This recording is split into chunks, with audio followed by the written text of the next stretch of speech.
Alors, je vous propose de découvrir les principes de base des requêtes. Et pour ça, je vous propose d'ouvrir successivement les requêtes fonctionnaires habitant Bruxelles, numéro de téléphone des fonctionnaires de Mons et niveau A. Donc, commençons par les fonctionnaires habitant Bruxelles. Comme pour une table ou un formulaire, je double-clique sur le nom de l'objet pour l'ouvrir et par défaut, la requête se présente en mode feuille de données. Et je vois que je n'ai pas tous les enregistrements, je n'en ai plus que 12 alors que ma table en compte une quarantaine et j'ai effectivement toutes les personnes habitant Bruxelles. Alors pour chacune des requêtes, je vous proposais d'aller voir quels étaient les champs présents et quels étaient les enregistrements présents. Donc les enregistrements, on voit bien qu'on n'a que les personnes habitant Bruxelles. Les champs ici, j'ai tous les champs de ma base qui sont présents.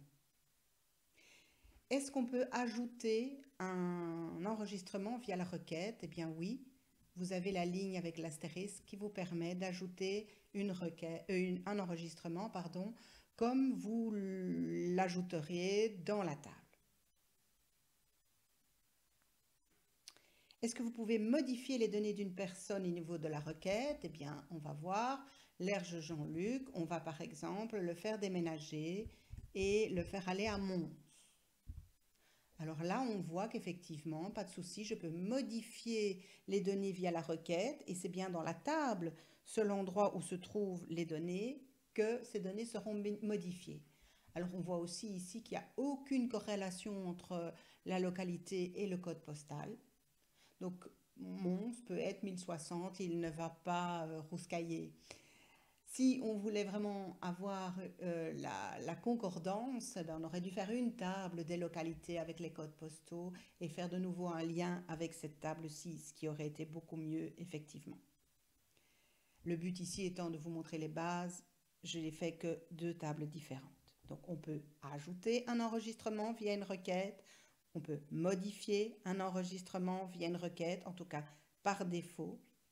Est-ce qu'on peut effacer un enregistrement via la requête? Eh bien, par exemple, Dufresne Sonia, je vais la sélectionner grâce au sélecteur qui se trouve devant l'enregistrement et ou delete ou supprimer l'enregistrement, comme vous préférez. Et à nouveau, vous allez supprimer de manière définitive cet enregistrement de la table et vous ne pourrez pas annuler. Preuve, si je retourne dans fonctionnaire et que je vais voir à rechercher Dufresne, je ne la trouve plus. Elle a bien été effacée de ma table. Par contre, ce que je vois aussi, c'est que mon Lerge Jean-Luc a bien eu sa localité modifiée. De nouveau, toute modification de données est enregistrée automatiquement. Il ne faut pas l'enregistrer.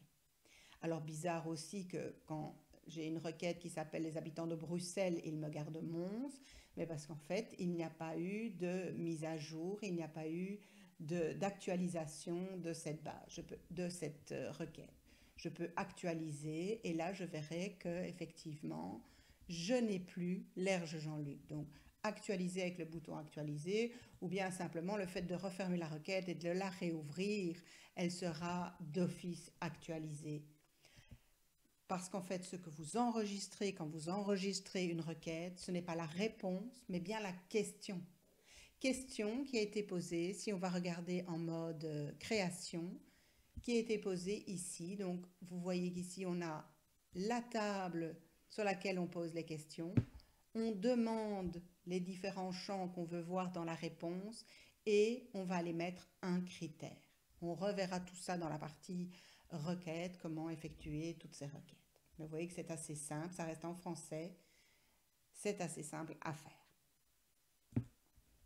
Voyons la requête suivante, le numéro de téléphone des fonctionnaires de Mons, hop, et je vois que j'ai mon Lerge Jean-Luc qui apparaît puisque je l'ai fait déménager à Mons. Par contre, son numéro de téléphone n'a pas changé et il est toujours correspondant à un numéro de téléphone bruxellois.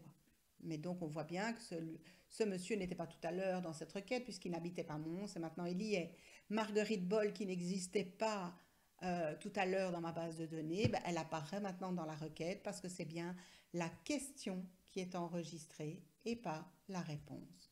Donc on fait bien appel à toutes les personnes habitant Mons, qu'elles aient ou pas le téléphone d'ailleurs, hein, parce qu'on peut avoir des personnes qui n'ont pas le téléphone.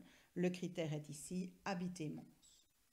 Et on voit ici qu'on a effectivement une série d'enregistrements, ceux qui correspondent à Mons, mais cette fois-ci, je n'ai pas tous les champs parce que dans la question, dans la structure, je n'ai demandé de faire apparaître que 4 champs. La dernière requête, les niveaux A. J'ouvre la requête et je vois que j'ai 17 personnes ayant le niveau A, dont mon messmaker Pierre, dont j'ai changé le niveau tout à l'heure, qui était devenu niveau A. Donc il apparaît maintenant dans cette requête. Et je vois que je ne vois pas le niveau, donc je peux aussi avoir dans le résultat certains champs et pas le champ sur lequel il y a un critère. Je peux aller voir ce critère en allant en mode structure.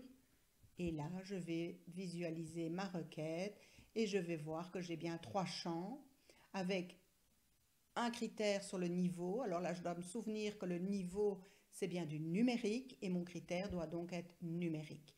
Et je vois que je n'ai pas demandé l'affichage de ce champ. Maintenant, je peux le demander, hein, je coche la case, je le demande et je verrai 1 partout, donc ce qui n'est pas très intéressant puisque ma requête s'appelle les niveaux A. Je vois bien que ce sont les niveaux A. Comme j'ai été modifier des choses à ma requête, il me demande effectivement d'enregistrer. Alors, rappel, les données que je modifie sont enregistrées automatiquement. Par contre, dès que je modifie quelque chose à la structure, il faudra demander cet enregistrement.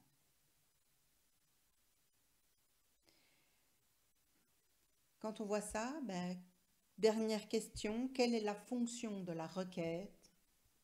On a bien vu que la requête permet de trier, de filtrer. C'est en fait une question qu'on pose à la base. Et ici, on a vu qu'on avait posé des questions sur une seule table, mais ça va être aussi la manière de rassembler les données de plusieurs tables. Par exemple, la requête administration et nom de fonctionnaire.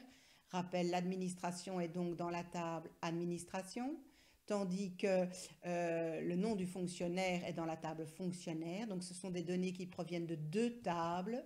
Ces 2 tables sont liées par un champ, qui est le champ, qui est le code de l'administration.